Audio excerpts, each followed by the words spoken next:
Some sunshine in between the cloudy spells. That's the forecast.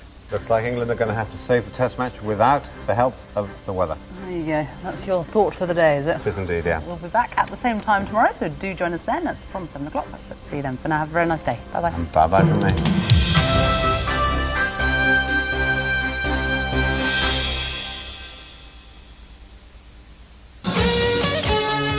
When Christine was 6, her mother, Barbara, put her into care. She was there for 6 years. Christine still can't forgive her for it. She says that Barbara let her down. But her mother desperately wants her daughter's forgiveness. That's Kilroy, BBC One, 9:20. Here's what we've got for the rest of this morning here on BBC One. At 10, more experts meet the challenge. Today, it's giving your coffee table a new look. And there's another trip down Memory Lane, or Ramsey Street to be precise, looking back at some neighbourly golden moments at 10:25.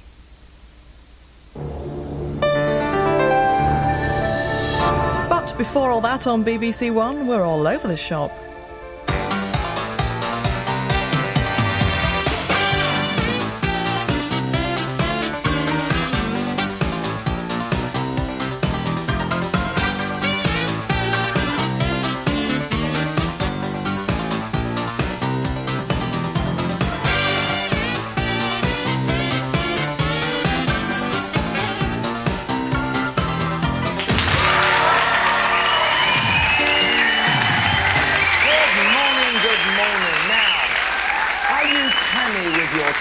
Or completely off it. All over the shop helps you find out. Here's April Branning from EastEnders. We know her as Debbie Arnold, who's starring in the BBC drama Real Women with Michelle Collins.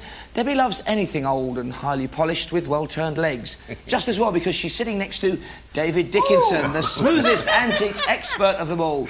David has just come from stripping a tall boy. Yes, this is the place for gossip. David Dickinson and Debbie Arnold.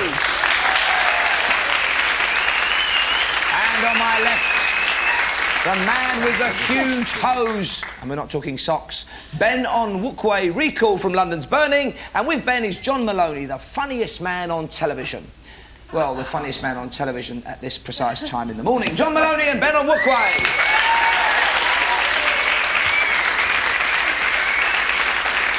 Two of the most frightening words in the English language are consumer rights. But we make them less scary by treating you to a laugh. Debbie and David, limber up your chuckle muscles and look at this.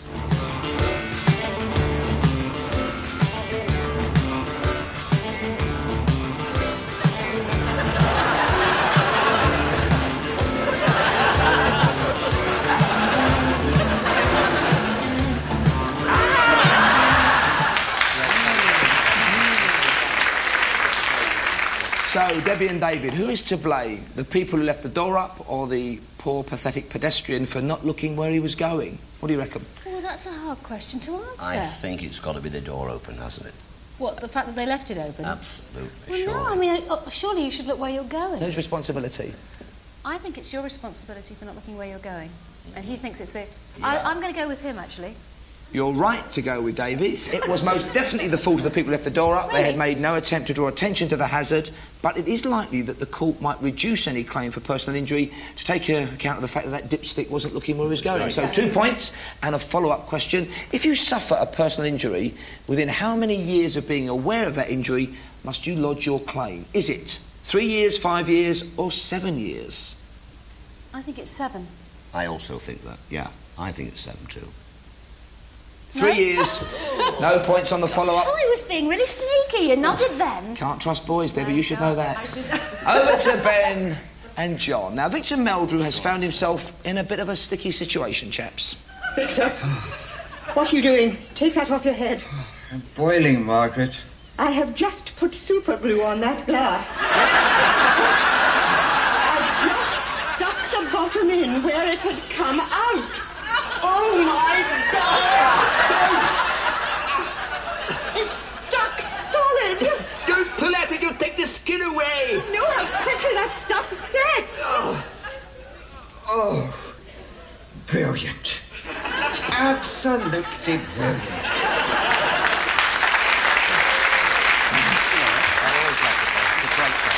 Even raised a bit of a smile from the poker-faced Mr. Maloney there. Now, here's your question. It is estimated that hundreds of people each year get stuck up with those instant bonding glues.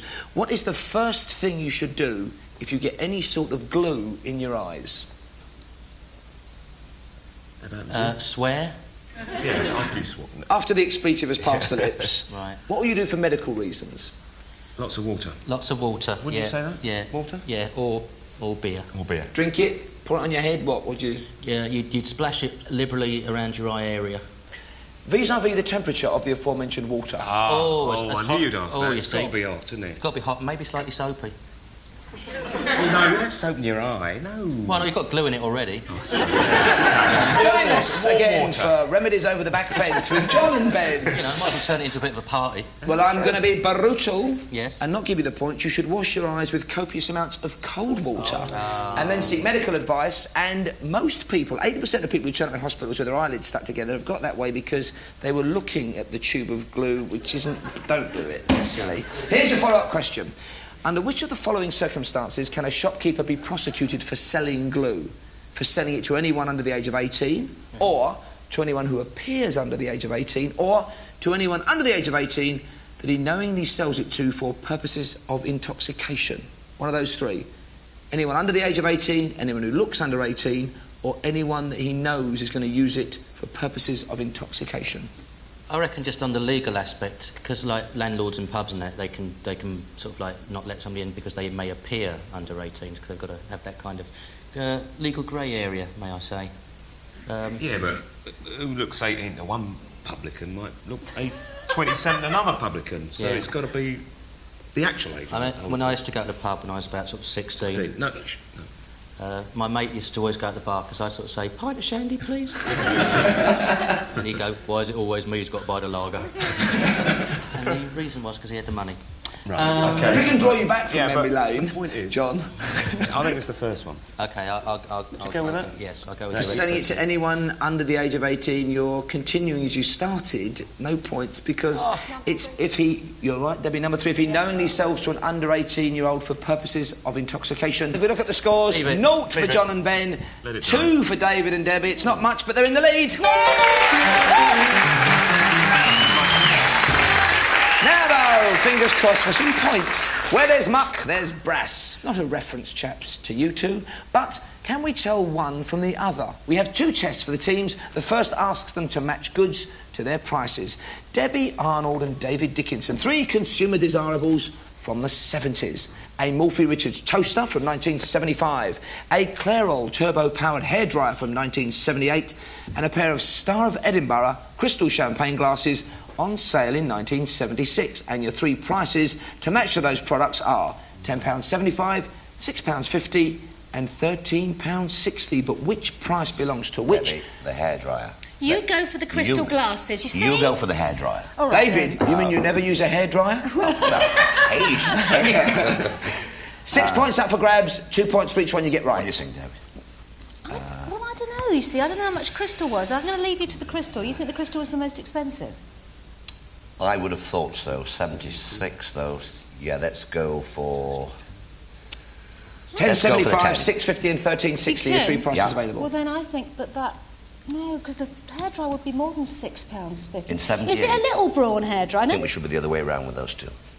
Come on. It says to all the girls. Come on. I don't know. Do you want to go with that? Yeah. OK, we'll go with it. We're not doing so well here, are we? Even had you swapped, it would have made absolutely no difference. You've got no points. You said the toaster was £13.60. In fact, the toaster was the cheapest item there, £6.50. You said the hairdryer was £6.50. In fact, the hairdryer was £10.75. The crystal glasses were the dearest, as David first thought, £13.60. 0 out of 6. Ben on Wookway and John Maloney. We return to the decade that fashion forgot, the 70s, and here are 3 ace items, and I use that term extremely loosely just for you. A Pringle V-neck cashmere pullover on sale in 1975 and still worn with pride by Alan Partridge. Benetton's first sweatshirt from 1977 and a Fred Perry polo shirt from 1979. Your 3 prices are £12.99, £14 and £25. Cast your minds back to your youthful days. How much would you have paid for these? 3 prices, 2 points for each one you match up correctly, 6 points available. You've got no points at the moment. Oh dear. Oh dear. Well, looking at all Dear. three, this is, you know, an Essex boy's heaven. It as, is. as you and I both know. I remember '79. I remember trying to. I was a big Jam fan, so yeah. So Fred Perry's were very much on the fashion agenda And for the a mod suit's boy. still looking good, John, isn't it? It is, yeah. None of these went with afros, so I wouldn't have worn any of that. You know what I mean? I think the cheapest item here Well, is... the guys from the Village People down here at the bottom. These people, really. They've got the pecs, haven't they? They certainly, well, yeah. Yeah, anyway. I reckon 14 quid for 14 them, to quid be for honest them? with you. OK, then. Or 12, it was 12.99 or 14. I'm prevaricating. You are a bit, aren't you? I am. You are a bit. But Yeah. Benetton was really flash in '77, wasn't it? It was, yeah. Because it was like import. It was an import. It was big. It was an import. It was an Yeah. import. Yeah, continuing that It was an record import. thing, it was an import. Yeah. This is the What about scratch that? mix of John and Ben. Yeah, well, OK, this is it. Sweet as, salted. Sweet as an absolute. What do you reckon? £12.99 Pringle. Yeah. 25 I'll do, quid, listen, Ben. I'll do you two. I'll do you two for 25. I'll take a free. Here they are, free for a pound. I've got to be You're worth family. And See we've there, got those it. three blokes, 14 quid they'll 14 cost you, quid. those three blokes. Their final decision, Slip, mate. they had no points before they made their mind up, and they've still got no points. You said a Pringle cashmere pullover in 1975 would be just £12.99. Today, one would cost you £270.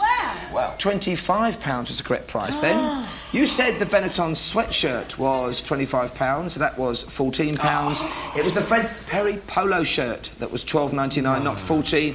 It's rather sad, 0 points. Moving swiftly along, let's console them with a bit of a tingling of the taste buds. 3 different foods or drinks, 3 different prices. Which goes with which? Please, let's have some scores. Debbie and David, let's see how well you know your nuts. A selection of dry roasted peanuts. You have Quick Save, no frills at £1.7p for 500 grams. Fortnum & Mason at £3 for the same quantity. And KP at £3.80 for 500 grams. We've been in enough bars to know this, don't we, Debbie? We'll soon sort this out. Speak for yourself. No frills, £1.7p. Fortnum & Mason, £3 for 500 grams. And KP, £3.80. Which is which? 6 points up for grabs. Be nice to break double figures on this game. What are you looking for, David, oh man of many nuts? I haven't got a clue what I'm looking for with these, but I'm sure that's the KP. Yeah. I've had a few of those KPs, and that's I think, gotta be and the I one. think they are such a nice colour. These ones up here. What, ginger nuts? Debbie, are those the expensive ones? Yeah, I think so. I think so too. Well, you better start. They've got a refined taste about them, haven't they? I could believe anything you said, David. He's got Right. that fantastic. Let's get the three I think it- John for that, shall Yeah, we? shall we? The KP, were they the cheapest? No, or- KP were £3.80, the dearest. Fortnum & Mason were £3. Quick Save No Frills, £1.7p. I think those were the KP, weren't they? Well, that's what you think. You think these are KP. Oh, for goodness sake.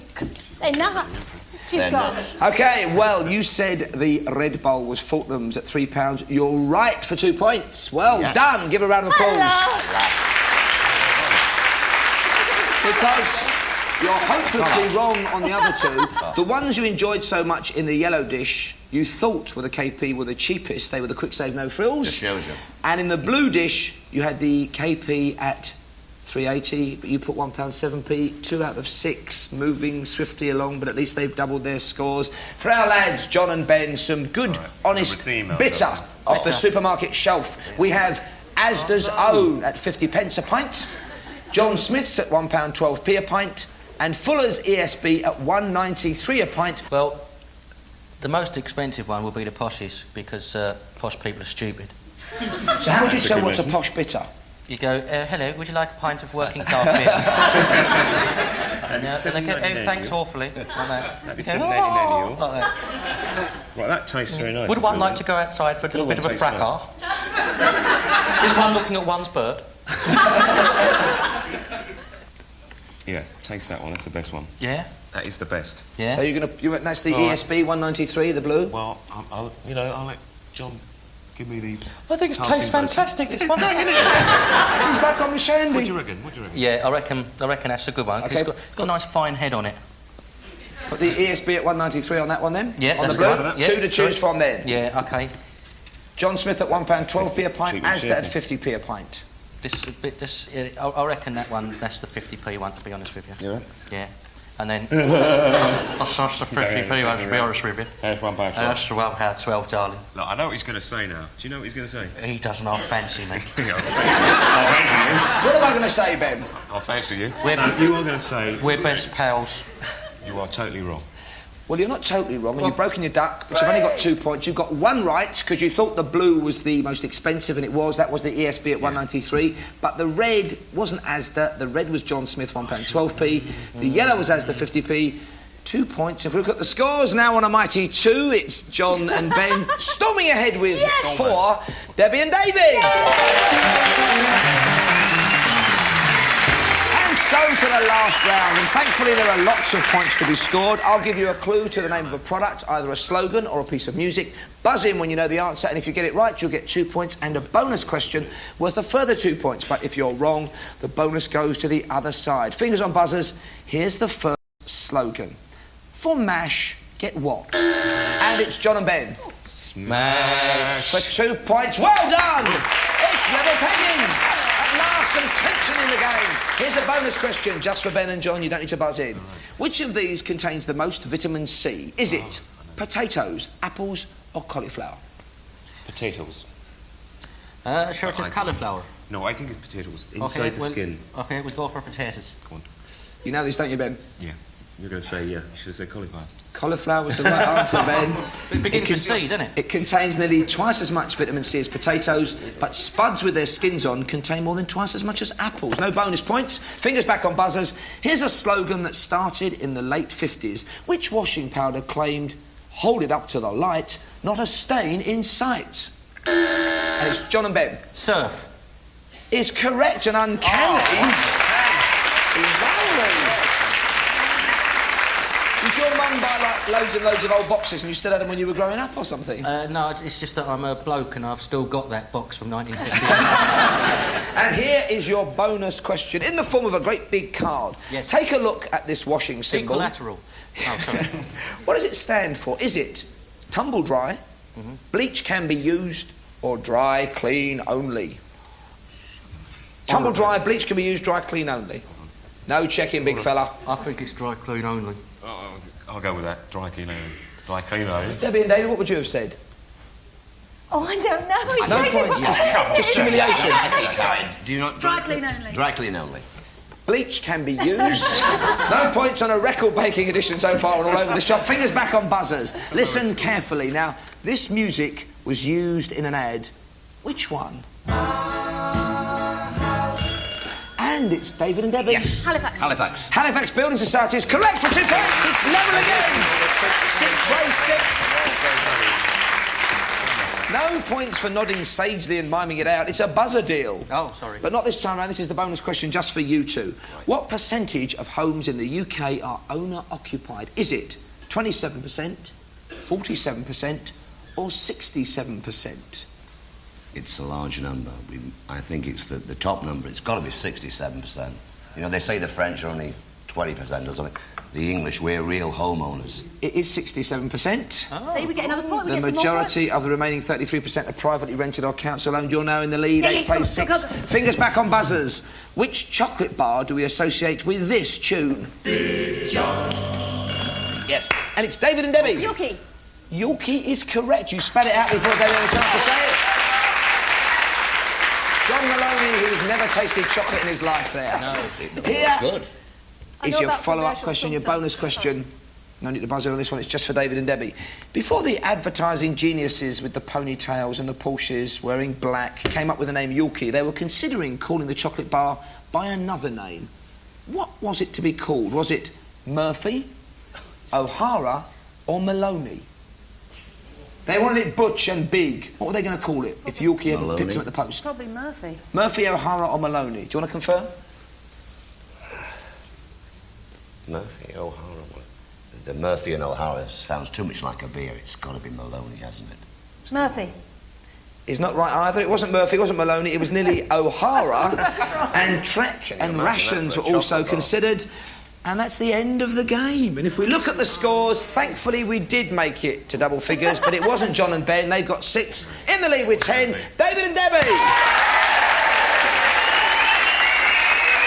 Thank you and goodbye. Debbie Arnold, David Dickinson, Ben on Wookway, and John Yukibar Maloney. And thanks to you for watching. I hope you join us next time we sort out our wares. Until then, bye for now. Still to come on BBC One, Kilroy looks at the effects on children of a life in care in a moment. And that's followed by Meet the Challenge at 10. Shimmering over a lake east of the M25 lies the nervous breakdown of retail therapy. Cannot tell me there is not one space in that car park. A world of intrigue. Theft of shrubbery from one of the car parks. And daylight robbery. The woman actually gave the kid the bag to walk out with. Right, going right.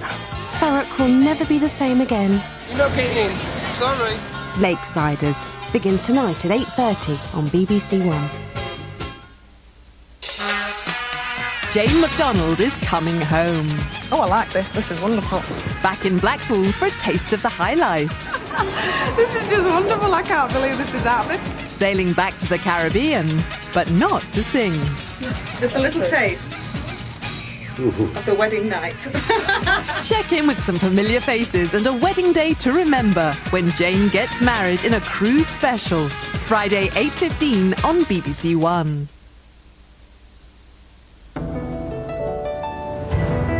Now on BBC One, Kilroy.